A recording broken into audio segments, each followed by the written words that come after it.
stood up, and after the president of, then it was Barroso of the EU, had so Bishop Tutu said, it is important that we understand the power of narrative.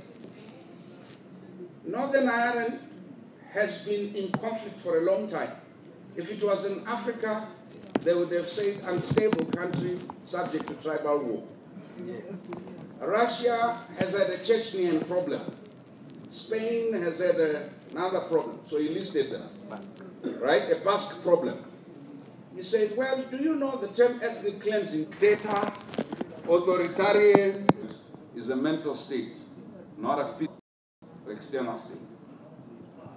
The third is an interesting thing to you, that there's nothing wrong in reminding each other that our history was not always framed by mutual and respectful coexistence. But it's important in so doing to accept that there have been implications and ramifications. Africans like to count how many tribes they have.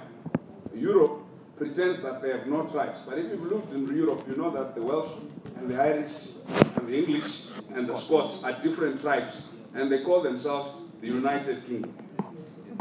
There is a fundamental problem where you run anything you want to do based on deficit and difference. So I wanted to suggest to you as that takeaway, that as we go away having had this conversation as your program director, because I pretended to be a clown, I should just say to you, memory is an important terrain of struggle, but imagination is an important space for liberation. If your imagination is not bigger than your memory, then you'll be a victim. But if your imagination is without memory, then you'll be a caricature, a model missionary or a model mercenary of something that is not indigenous to you.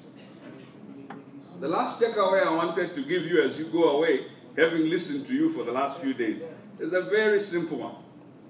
It is about accountability. Again, you know, in my country where I come from, don't ask me which country, there's been a growth, and this is no disrespect to your faith, of a particular type of Christianity. So this new type of Christianity and the two other forms got together and they were discussing how they earn an income. They are like paralegals, eh?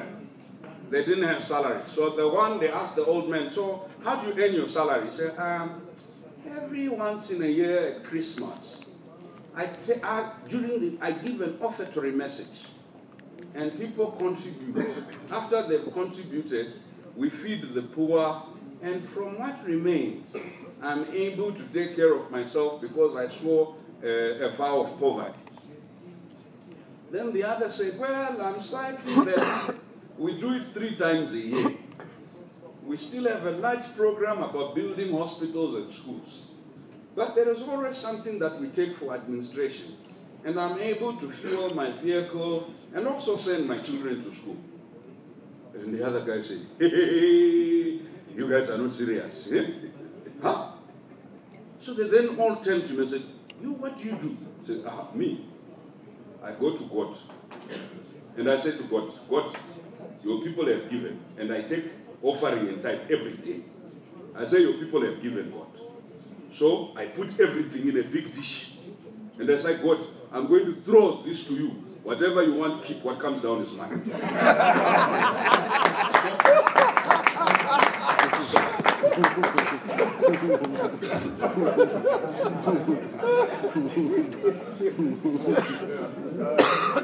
So I wanted just to remind us that our accountability from this conference as institutions is not throwing things in the air. There must be a discernible and measurable commitment from each of us. What are we going to do after Kigali? And I like, Judge, you say, this is your commitment. At the risk of sounding like another presenter, I was waiting for Manda, who's going to tell us how we're going to go to the memorial. I know that I thanked all of you, but because I am young, I may not appear young, but looks can be deceiving. Don't judge a book by its cover. Okay? I would like you to do what the young generation does. Give your neighbor a high five and say, it was great. Oh, I know that the judges don't do high fives.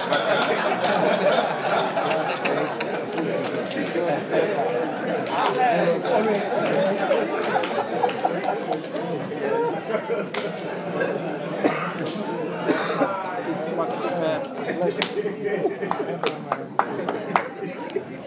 good afternoon. So we had a sign-up sheet for the memorial. We are going to line the buses up at the front of the hotel. It's 2 white buses. And we will have a departure time of about 2:15. Our tour will begin. It's expected to last about an hour. Those 2 shuttle buses will then return to the Park Inn. In addition, for anyone being transported by us, those same white shuttle buses will be parked at the front of the hotel starting at 7:30 p.m. for airport transfers. So for the memorial, please be ready after lunch at 2 p.m. Lunch is again provided at the restaurant here at the Park Inn. Thank you.